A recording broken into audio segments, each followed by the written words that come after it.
Welcome, today in front of me Huawei Nova Y90 and I'll show you how to turn on and turn off silent mode on this device.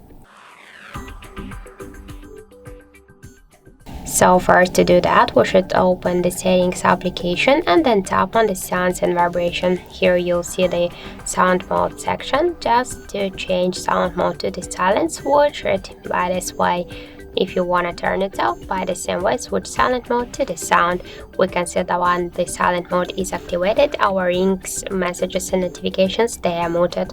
As you can see, that's all simple to do.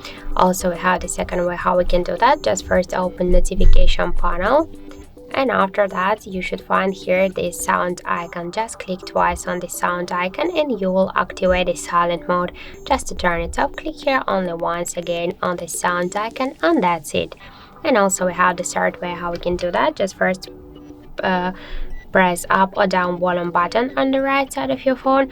After that, just click here to the settings, and then just you can switch it by this way.